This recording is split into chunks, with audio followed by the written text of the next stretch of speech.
guys, my name is Sandra. Thank you so much for tuning in to my channel once again.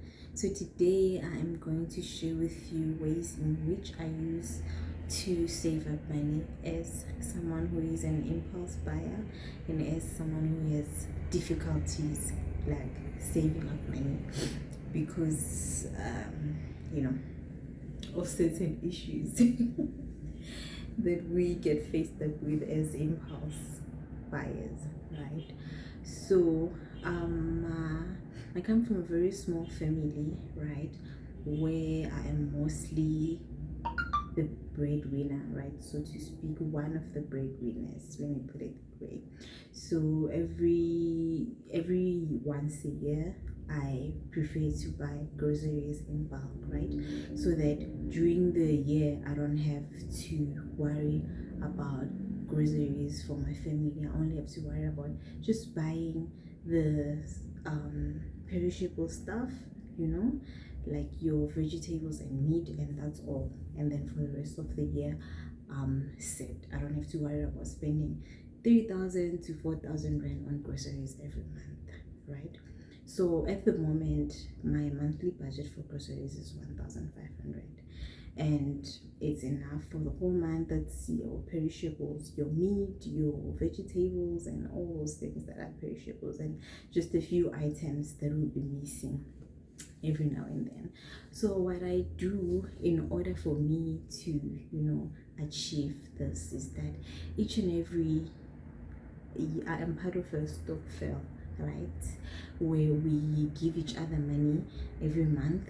It's the three of us. We give each other 2,000 rand every month, and the last person to receive money in a round, right, a round of three goes, like, because it's three people, the last person that is given money becomes the first person on the next round. So meaning that on that round we have something like 12,000 when we are including your, we are assuming that the 2,000 that you would have given to someone else as someone that is being given money on that round, you keep it, right? So what I do is that I use that money to buy groceries. Like when it's my turn to get the 6,000, I go to KitKat, I go to those big general stores, and I purchase things in bulk. I purchase your detergents in bulk. I purchase your cooking oil in bulk, your washing powder, everything. I just purchase in bulk, and then come and put it at home. Then it will last us for the whole month. Remember, I only get money 4 times, so 2 times I use this money to buy groceries for my family, like in bulk, right? So for me, that's a way for me to save, because if I was to put that 2,000 rand somewhere else, I believe I would have used it, or I'll just find an excuse to use it or something. And I also feel like for me personally, I'd feel suffocated if I had to buy groceries for 3,500 rand a month. That's just not me. That would just kill me.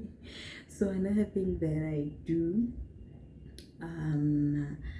I have another, because I'm building, right? We are in the middle of like a building project. So what I do is I also have an account for that building, because I know that this money is for building purposes. I don't touch it, right? So every month there's an amount that I put there. So when it's enough for a door, I just take it out, go buy a door, continue saving up in that account.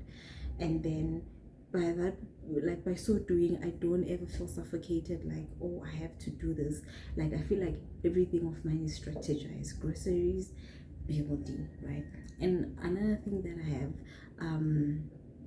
I also have an emergency account. So I have an account that I hope I don't use it. I hope I don't use the money, but I have an account where I put money for emergency purposes. I hope that no emergencies comes up, because with that money I am also planning to save up so that I can at least have like 6 months worth of salary, right, in my account, so that should anything happen, on top of my life insurance, where I'm covered also for in case I lose a job or whatever, but God forbid. Then I know that I have like a salary worth like for 6 months, something like that. So yeah, so those are the three means that I use to partition my money, because I sometimes feel that when I have like too much money, I tend to overthink it and I tend to end up doing things that are out of scope, right? So if I know that the money for the stokvel, the money that we give each other tens every month, it's still the stokvel money. The things with stokvel money, it's still your money, but you're giving it to someone else so that you can later get it and then use it, because now when you're using it, it's a lot, and we're not too many of us, so the round easily just comes to you, so that you don't have to like worry about waiting for 6 months or 12 months or something like that. So next year I also want to join another stokvel. I don't know, but I'll see the one that I'll have to give the money and they don't give me, and then they only give me once. I'm planning to use the stokvel also for groceries, so that every year I know that I only buy detergents and all the non-perishables once a month. So I believe that you can also find your own strategy of like putting your money like in categories, because not all of us are able to save up, and like as I have been saying in my previous video, I'm an impulse buyer, so I've always tried to find strategies that I can use in order to be able strategies that can be sustainable to my lifestyle, still be an impulse buyer with the little savings that I have, knowing that the rest of my money is partitioned. It goes to, with the money that I save up for bill every 3 months or so, I know that it goes towards something. I start over, so I don't have to worry about building fees and everything, knowing that that is covered. Thank you so much guys for watching my video. I hope that you also find your own strategy that you can use, so that you can put your money into categories where you know that you are not going to use it unless you need it. Especially for us young people, there's something that is called black tax, that we like to call black tax, although I personally don't believe it's black tax, because our parents have done so much for us, and giving back should not be punishment. It should just ooze. You should just ooze into it, like, and things like stokvels and stuff, they'll help you to ooze into it. You won't have to feel like you are suffocating, or you are in a toxic relationship, you're in a toxic marriage with money. You know what I'm trying to say. So thank you so much for tuning in. Please subscribe, like my video, and also share it.